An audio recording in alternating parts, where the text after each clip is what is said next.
नमस्कार साथियों, आपका स्वागत है लॉ सुनो में। आज हम एक बेहद गंभीर और ज़रूरी मुद्दे पर बात करेंगे।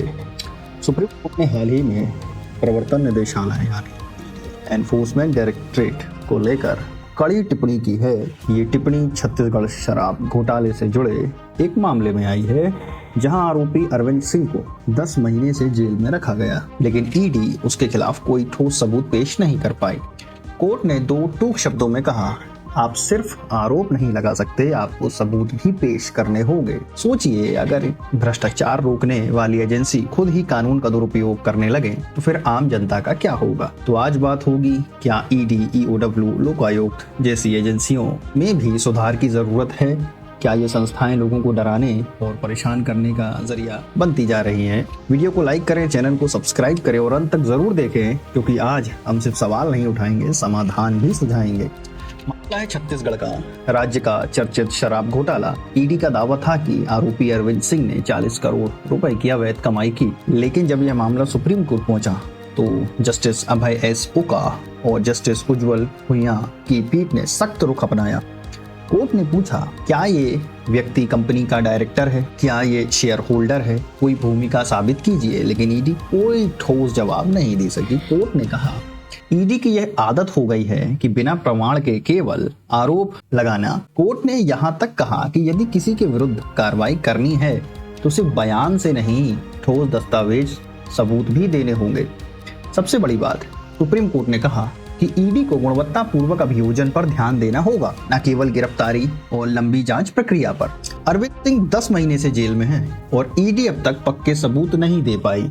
इस केस में कुल 21 आरोपी हैं, 25,000 पन्नों की चार्जशीट है, 150 से ज्यादा गवाह हैं, लेकिन फिर भी प्रोसिक्यूशन में प्रगति नहीं हो रही है। सुप्रीम कोर्ट ने एक अहम बात कही, किसी को भी केवल इस आधार पर जेल में नहीं रखा जा सकता कि आप उस पर शक कर रहे हैं। ये टिप्पणी पूरे देश की उन हजारों जांच एजेंसियों पर भी लागू होती है जो पहले गिरफ्तारी करती हैं और बाद में सबूत खोजती हैं। ईडी के पिछले 10 सालों में 5,000 पीएमएलए के केसों में सिर्फ 40 में सजा हो पाई है। ये आंकड़ा बहुत कुछ कहता है। दोस्तों, सिर्फ ईडी ही नहीं, कई राज्यों में ईओडब्ल्यू जैसे इकोनॉमिक ऑफेंस विंग और लोकायुक्त जैसी संस्थान भी इसी लकीर पर चल रहे हैं। शिकायतें मिलती हैं कि कई मामलों में ये एजेंसियां बिना पर्याप्त सबूतों के जांच शुरू कर देती हैं। मीडिया ट्रायल होता है, सालों मुकदमे चलते हैं, लेकिन सजा बहुत कम को हो पाती है। अपने आप में एक तरह का मानसिक उत्पीड़न है, और जब ऐसा बार बार होता है तो सवाल उठता है, क्या ये संस्थाएं खुद राजनीतिक दबाव में आकर काम कर रही हैं? क्या इन्हें जवाबदेही नहीं बनाना चाहिए? लोकायुक्त और ईओडब्ल्यू भी कई बार चुनिंदा मामलों पर ही ध्यान देते हैं। बड़े रसूखदारों को छोड़ दिया जाता है और मध्यम वर्गीय या राजनीतिक विपक्ष के लोगों को निशाना बनाया जाता है। ये निष्पक्षता के सिद्धांत का उल्लंघन है। सुप्रीम कोर्ट का साफ आदेश है, अब सिर्फ नाम नहीं, काम दिखाना होगा।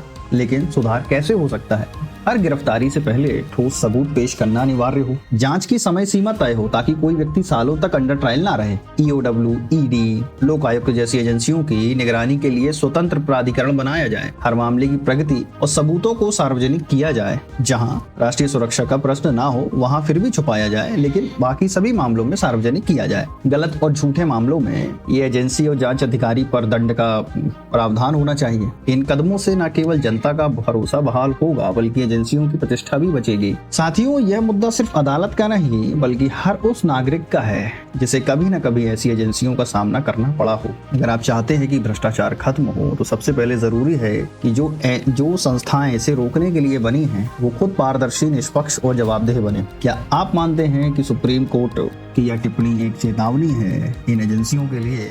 क्या अब वक्त आ गया है कि हम सुधार की मांग जोर से करें? अपनी राय कमेंट सेक्शन में जरूर बताएं। क्या आपने या आपके किसी जानने वाले ने ऐसी किसी एजेंसी की मनमानी झेली है? आपके सुझाव इन संस्थाओं को बेहतर बनाने में मदद कर सकते हैं।